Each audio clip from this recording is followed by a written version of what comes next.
سب سے پہلے رمضان کریم کی مبارکباد تلنگانہ اسٹیٹ حج کمیٹی کے جانب سے پیش کرنا چاہوں گا۔ اس سال یعنی کہ 2022 کا حج سیزن جو ہے، اس میں سینٹرل حج کمیٹی سے نئے انسٹرکشنز حاصل ہو چکے ہیں۔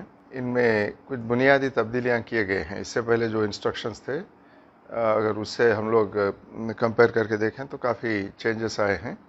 سب سے پہلے 65 ایئرس یعنی کہ 65 سال سے زیادہ عمر والے جو بھی عازمین حج ہیں، ان کی ایلیجبلٹی نہیں ہے، یعنی کہ 65 ایئرس سے جو ایج زیادہ ہوتی ہے وہ اس سال حج کے لیے ایلیجبل نہیں ہیں، تو ان کی اپلیکیشنز بھی ایکسیپٹ نہیں کیے جائیں گے۔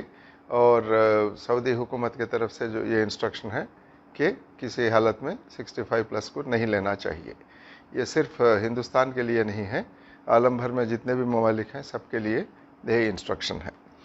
اور دوسری بات، اب یہ بھی ہو سکتا ہے کہ کوئی خواتین عازمین حج ہوتے ہیں، وہ 65 کے کم ایج والے ہوتے ہیں، مگر اگر ان کے محرم 65 ایئر سے ان کا ایج اور زیادہ ہے تو یہ جو اوریجنل اپلیکیشن ہوتا ہے عازمین حج کا وہ بھی کینسل ہوتا ہے۔ اگر آپ آلریڈی اپلائی کر لیے ہیں پھر بھی وہ اپلیکیشن کینسل ہو جائے گا۔ محرم بھی شرط ہے کہ محرم بھی 65 سے کم ہونا چاہیے، اور ساتھ ساتھ عازمین حج کا ایج بھی 65 سے کم ہونا چاہیے۔ یہ سب سے بنیادی چینج ہے اس سے پہلے جو انسٹرکشنز تھے اس کے مقابلے۔ اور اس کے ساتھ ساتھ کیونکہ کووڈ کا سچویشن تھا، اس میں بہتری تو آئی ہے، مگر یہ نہیں کہہ سکتے ہم لوگ کہ پورے طرح سے اس کا خاتمہ ہوا ہے۔ تو اس لیے سعودی حج ڈپارٹمنٹ کے جانب سے یہ انسٹرکشن بھی ہے کہ ڈبل ویکسینیشن جو سعودی میں ایکسیپٹڈ ہیں ویکسینز، یعنی کہ ہمارے پاس جو دو ویکسین ہی یوز کرے تھے ہم لوگ ادھر تلنگانہ میں، کو ویکسین تھا، کووشیلڈ، یہ دونوں ایکسیپٹڈ ہیں۔ اور اس کے آگے کوئی دوسرا ویکسینیشن میں تو نہیں سمجھتا کہ کوئی کرے ہوں گے۔ اس کے علاوہ اگر کوئی دوسرے ویکسینیشن کرے ہیں تو اس کی ایلیجبلٹی چیک کرنا ہوگا آپ کو، کیونکہ سعودی حکومت جو ویکسینز کو الاؤ کرے گی اسی کے تحت ویکسینیشن ہونا چاہیے، اور صرف وہ جو ویکسینیٹ ہوتے ہیں ان عازمین حج کو ہی وہاں پہ الاؤ کیا جائے گا۔ تو یہ ایک ہے۔ اور اس کے ساتھ ساتھ یہاں سے روانگی کے 3 دن پہلے یعنی کہ 72 آورس کے اندر RT-PCR ٹیسٹ کمپلسری ہے۔ اس میں نگیٹو آنے کے بنیاد پر ہی یہاں سے روانگی ہوگی۔ وہ تلنگانہ اسٹیٹ حج کمیٹی اس معاملے میں آپ کو گائیڈ بھی کرے گی، ٹیسٹ بھی کروائے گی، اور بھیجنا نہ بھیجنا یہ فیصلہ بھی تلنگانہ حج کمیٹی کے جانب سے وہ ٹائم پر ہوگا۔ اس سے پہلے جب ہم لوگ اپلیکیشنز کال فار کرے تھے، جب 4254 اپلیکیشنز حاصل تھے، اب اس میں ہو سکتا ہے کہ جو نیا گائیڈ لائن جو آئے ہیں ایج لمٹ کے وہ معاملے میں ہو، یا محرم اور دوسرے انسٹرکشن جو ہیں اس کے بنیاد پر بہت سارے اپلیکیشنز کینسل ہو سکتے ہیں۔ اس کے ساتھ اگر کوئی والنٹریلی وڈرا کرنا چاہیں اپلیکیشنز، اس سے پہلے جو اپلائی کرے تھے وہ وڈرا بھی کر سکتے ہیں۔ یہ اپنے ذاتی طور پر اس کو وڈرا کر سکتے ہیں۔ اگر ایلیجبلٹی ہے پھر بھی آپ وڈرا کرنا چاہتے ہیں تو کر سکتے ہیں۔